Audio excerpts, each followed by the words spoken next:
Hello, everyone. Thank you for joining me today. In this video, I am going to share to you how to fill out your DS-160 form. It's a form that you need to complete to get an embassy interview schedule. Okay, so let's begin. Let me start sharing to you my screen. All right. So now, how do we fill out the DS-160 form? I'm gonna open a new window, and like what I love to do, I just go to Google search to go to the DS-160 website. Now, once you're in the Google search, you can just type in DS-160. I mean, you can use any search engine, of course, but with Google search, it's easy access for me. So anyway, when I type in DS-160, the first item that will appear is the non-immigrant visa instruction page, consular electronic link. So you click on this first item and it should lead you to the website. So you can also just, you know, go to this website, siac.state.gov. So let me see if actually works if I just type it in right away in the address bar. So siac, what was that?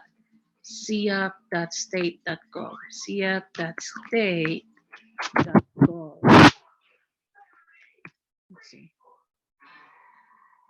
Yeah, it'll also take me to that website.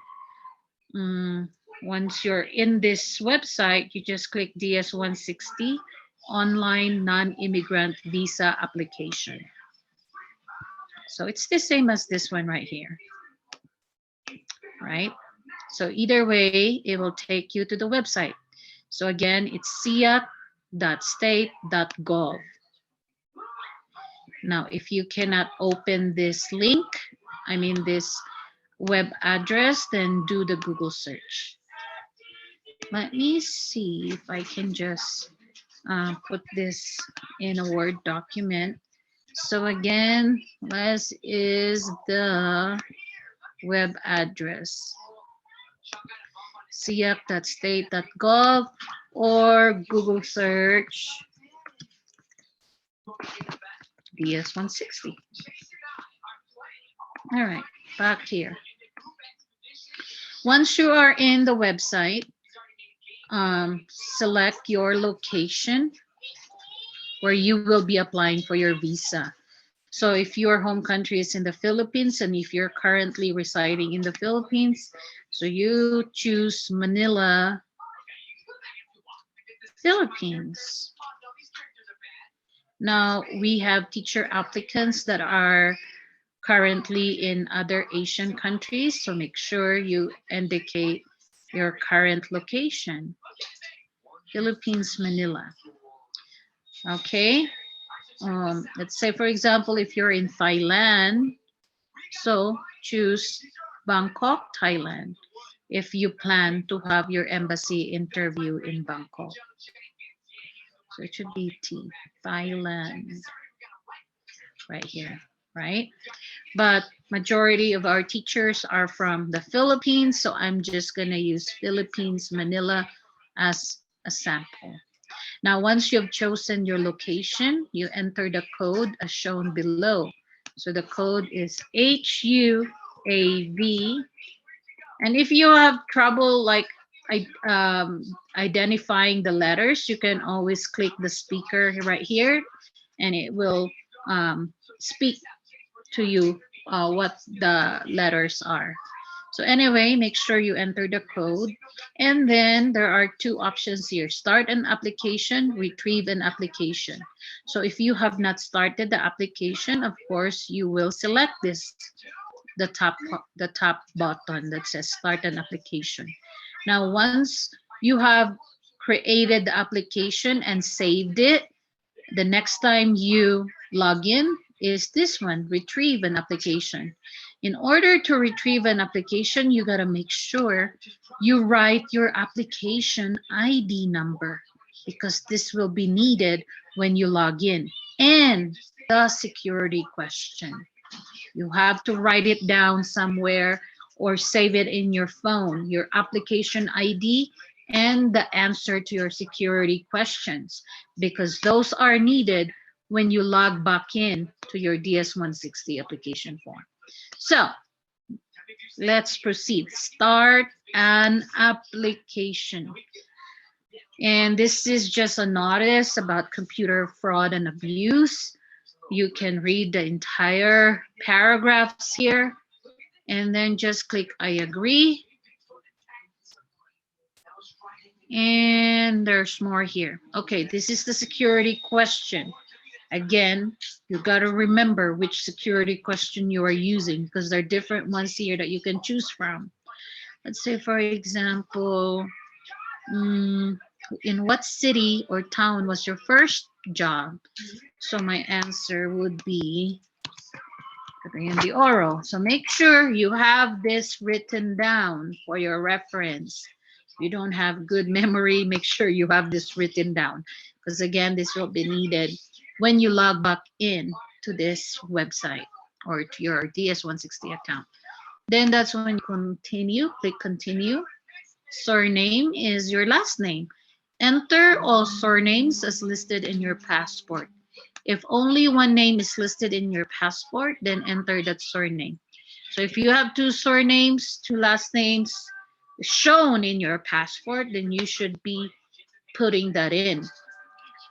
Let's say, for example, this one, Fernandez Garcia. So I'm going to put Fernandez Garcia if that is the surname that is showing in my passport.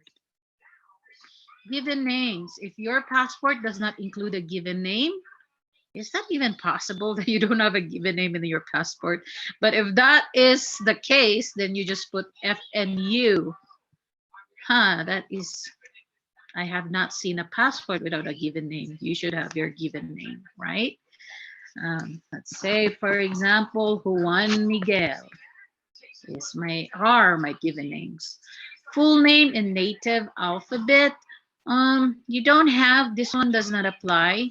Maybe this would refer if you're a Chinese, if you're a Chinese national, you know how they have their alphabet is written in symbols, Chinese symbols.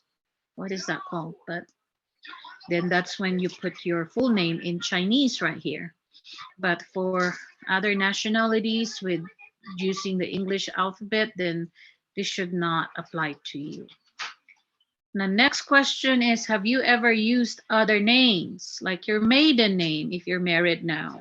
So if you're married now, then put your maiden name. You put yes, okay? So let's see, I'm Juana, Miguela, okay? And then I'm now married. Now that I'm married, I'm gonna answer this with a yes. And then what are your surname when you were still single?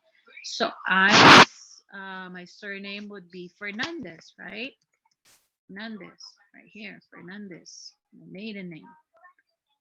Other given names used, and this is when I enter my full name.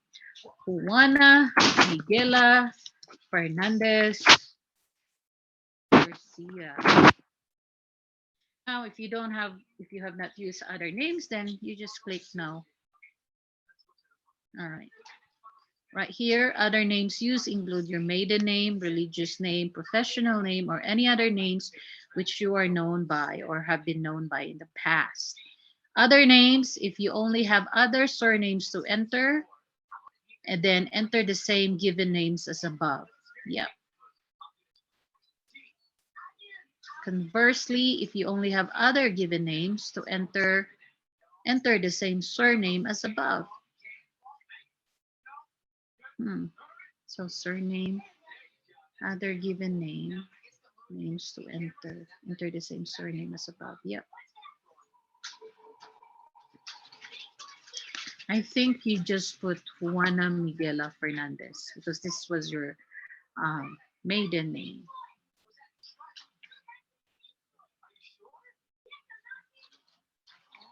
The name says above here. Juana Miguela. I'm just trying to check um, the note here on the side. Okay, I think that's it. Now, do you have a telecode that represents your name? The answer is no. Telecode are 4-digit code numbers that represent characters in some non-Roman alphabet names. Like the Roman numerals. If you have that in your name, like Senior the Second, or I don't know, what are examples of that represents your name? Like I have not really seen a name like that that has a telecode. So anyway, so if I'm Juana Miguela, then my sex would be female. Marital status, like I said, now that I'm now married, then put marital status as married. Date and place of birth, the day, the month, the year, the city you were born, the province. So Cagayan de Oro is in is part of Misamis Oriental. And if you don't have any province, then you can just click does not apply. Country or region, select the name that is currently in use for the place where you were born. So it should be Philippines. Okay, now this first section should be done. Personal information number 1. This is very important. In every section that you finish, make sure you save it. Because here's the thing with this website. It will only let you be inactive for 3 minutes or so. And then if you're inactive, not doing anything on the form for more than 3 minutes, it will kick you out of the website. Okay, so here, as you can see, this is the application ID number. Very, very important. Make sure you record this because you need this application ID to get in, to log back in. Okay, so now that I have saved personal 1 section, I will just click continue application, and it will take me back to personal 1 section. But here, to go to the next section, you just click next, personal 2. This is again more information, more personal information. Let me see. Ooh, it looks like I'm gonna get kicked out now. It's not even 30 minutes. No, not 30 minutes. It's not even 3 minutes. Sometimes it's really quick. It will kick you out right away when you are inactive for a few minutes or few seconds, or even, I don't know how long really, but like right now I'm frozen. It will not let me go to the next section. I guess I'm gonna get kicked out right now. Oh my goodness. All right. Well, it's okay to get kicked out, so that way I can also show to you how to log back in using the application ID and your security questions. I don't know if it's just because of my internet connection that it's still trying to load. Let me refresh. And if I refresh this form, I think I'm gonna get kicked out of this website. Come on. All right. Wow, it's not really letting me go to the next. Come on. Okay, continue. Anyway, if you happen to be in this same situation as I am in right now, it will not let you move to the next section. I will just click exit and I will log back in. I have my application ID number with me, and I know and I still remember my security question and answer. So I think it is my connection. That's why this one is kind of frozen. Why? Come on. It does not let me exit. So I don't know what do you want from me, DS160 website. I'm just gonna close it, okay? Are you happy now? Sorry about that, guys. Let me go back here. So let me see, DS160. This baby. My son here is trying to distract me from what I'm doing right now. I'm trying to open his, yeah. All right, sorry about that, guys. So back to the DS160 website, non-immigrant or CEAC, ceac.state.gov. You know what? If this will not open, I think it's because of my internet. Yikes. It's not really letting me in right now. So, come on. I am recording right now. I don't want to board my audience. Come on. Yay. Okay, yes. I'm back. I'm back in the website. So again, select the location. The same thing, you have to do the same thing when you're trying to log back in. I hope I have saved the personal information one section. Enter the code UE, and then I'm going to retrieve an application. My application ID, I copied and I already tried to copy the application ID last time. So let's see if I can retrieve my application. Yes, security question. First 5 letters of your surname. So I use Fernandez Garcia. First 5 letters. So Fernandez, Ferna. Year of birth. Was that 1980? Gosh, I forgot. You see, if you're just using fake information now, I forgot what year was that, but I think it's 1980. All right, in what city was your first job? Put Cagayan de Oro. Let's see if I can retrieve my application. If not, I did. Yes, I'm back in. So personal information number 1 section is done. Let me go next page, next section, personal 2. Country, region of origin, your nationality. If you're from the Philippines, then Philippines. Okay, do you hold or have you held any nationality other than you indicated above? No. Are you a permanent resident of a country region other than your country? No. Unless you're a resident in Canada, I don't know. I don't think, well, it says here permanent resident means any individual who has been legally granted by a country or region permission to live and work without the limitation in that country. So I don't think uh, you're you have other nationality other than your original nationality. Now, national identification number. Your national ID number is a unique number that your government provides. The US government provides unique numbers to those who seek employment. This is your social security number, and you don't have that one yet as a J1 teacher. So this one does not apply. Does not apply. Does not apply. Okay. And save. Save, like I said, save each time you completed a section and then continue application. Then back here at the very bottom is the travel section, travel information, purpose of your trip to the US. Now there's a lot of options here. Of course, you click Exchange Visitor J. Click Exchange Visitor J, specify. So Exchange Visitor J1.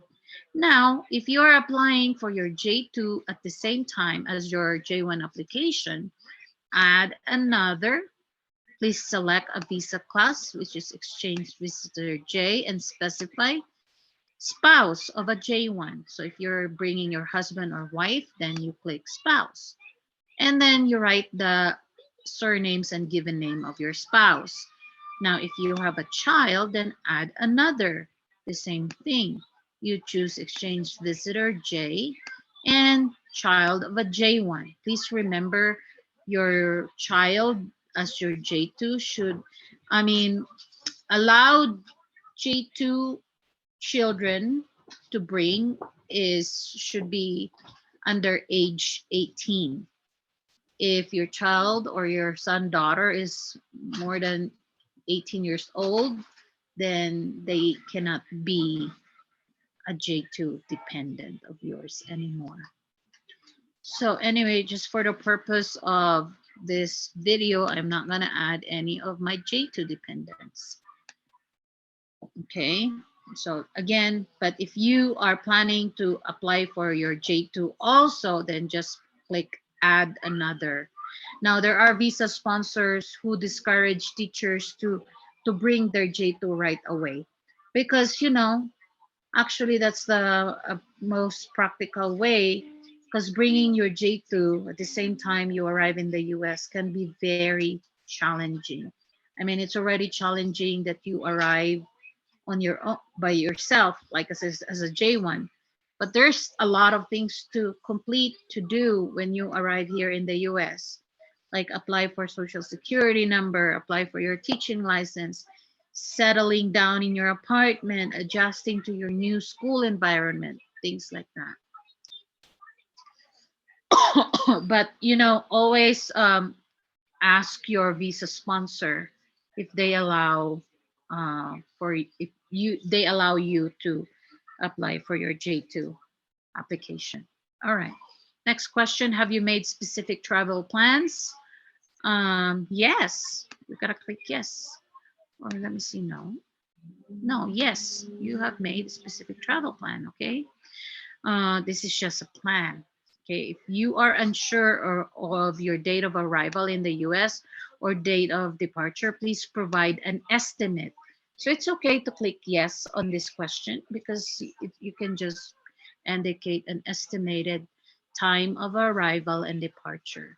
So date of arrival in the US, technically J1 teachers can start traveling to the US 30 days prior to the start date of your employment. So if your employment start date is on August 1st, then you can arrive in the US 30 days prior August 1st. So that will be July 1st or July 2nd. So let's say, for example, your employment start date is August 1st. So your date of arrival would be July, July, July, oh day, July, let's say July 2 and 2022.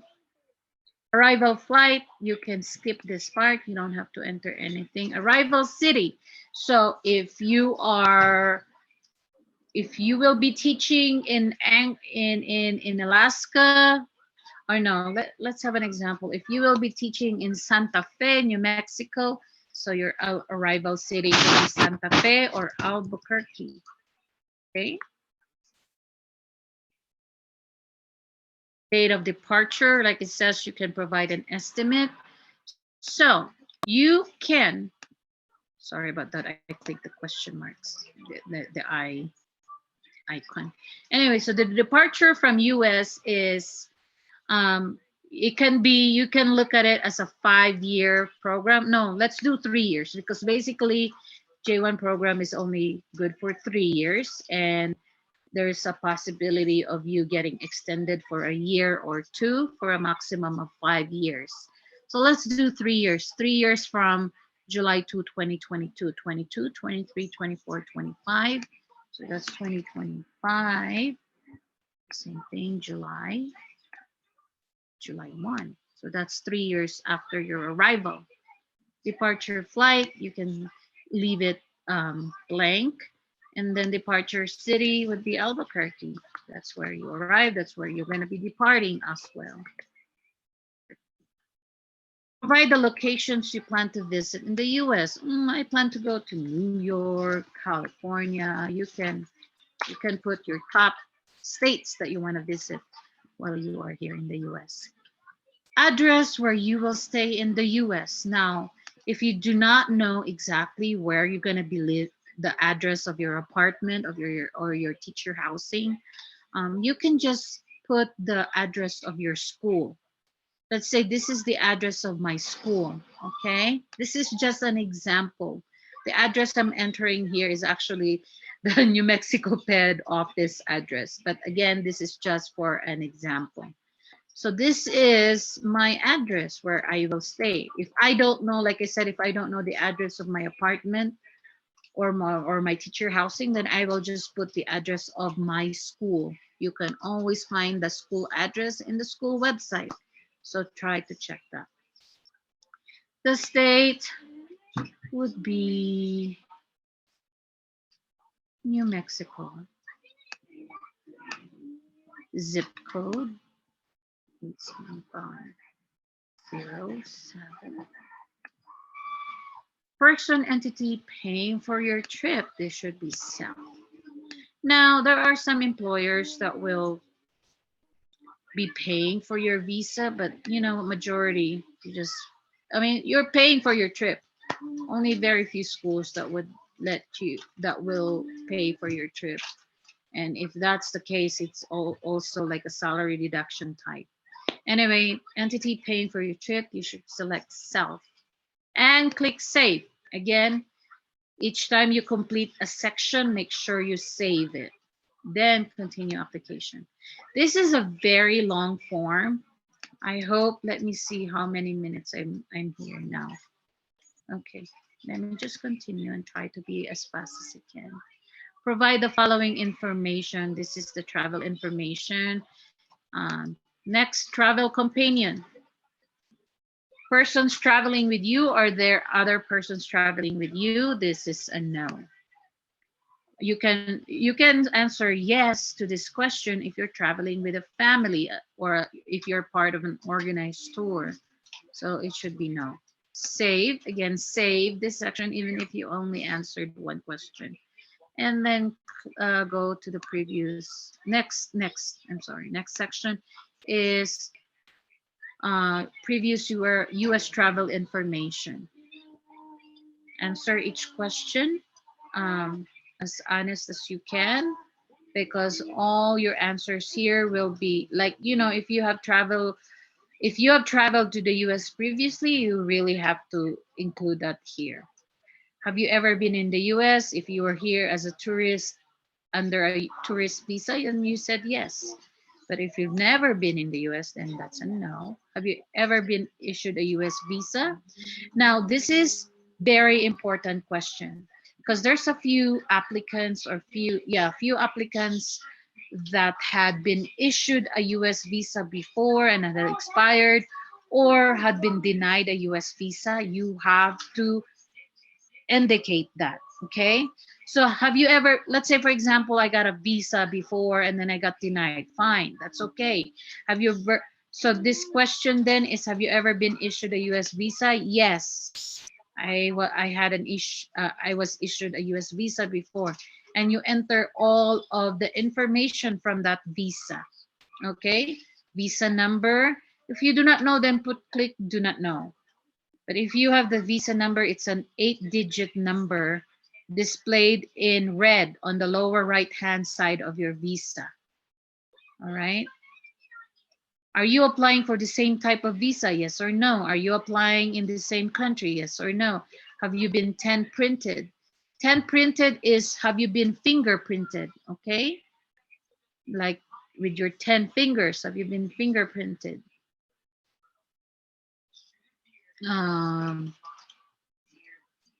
Have you been 10 printed, meaning you've been fingerprinted with all of your 10 fingers, as opposed to 2 fingerprints only? Has your US visa ever been lost or stolen? So just answer each of these questions honestly. All right. Now, have you ever been refused a US visa or been refused admission to the United States or withdrawn? I will click yes. This actually happened to one of our teachers before, and he answered yes and just explained what happened. You really have to be honest on this, because everything that you put in this form will be compared with your previous information. Like your name, if you have been issued a visa before, your name is forever in the US immigration system.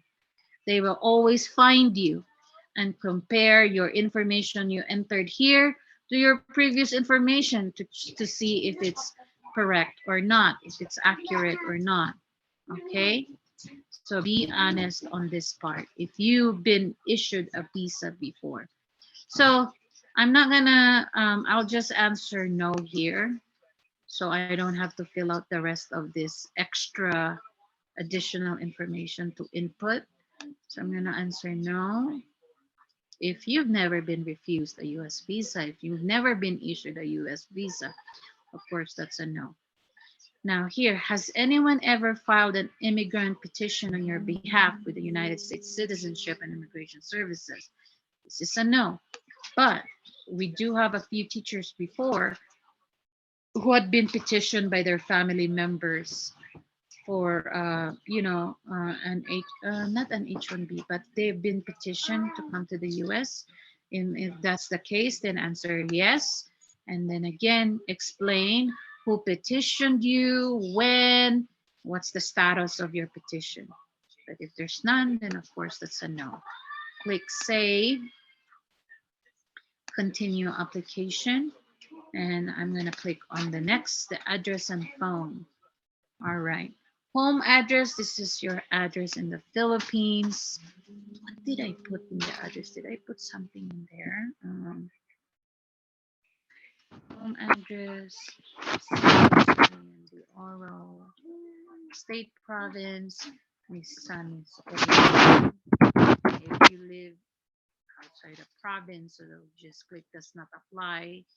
The zip code 9,000. Country, region, Philippines, if that's your home country. You know what? My laptop is about to die. I hope I can record as much as I can right here. Is your mailing address the same as your home address? Yes, if it is the same. All right. If your physical address is the same, is different from your mailing address, so click no and provide your mailing address. But if it's the same, yes. All right. Primary phone number. You must provide a primary phone number. The primary phone number should be the phone number at which you are most likely to be reached. So you need to enter the phone number that you are always using, because the embassy will give you notifications as to when, as to the status of the delivery of your visa passport. Now, if you do this one, you can just click does not apply, does not apply. You don't have to put your work phone number.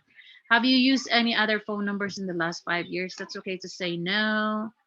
Your email address, you must provide an email address that you used for correspondence purposes. This is the email address that the embassy will be sending, that will be emailing you through. So make sure it's the email address that you always use, an email address that is secure and that you have easy access to it. Have you used any other email address in the last 5 years? I'm just going to say no. You don't have to put all of your email address that you've used in the last 5 years. Social media, if you have social media, I'm going to put Facebook. And what's your name in social media? Juana Miguela. That's the example name that I used in this form. Do you wish to provide information about your presence in any other websites? You can click just no and then save. So I'm not gonna continue with the rest of the section of this form yet. There's 1, 2, 3, 4, 5, 6 sections left. I have completed 1, 2, 3, 4, 5, 6. The first 6, the half of the form.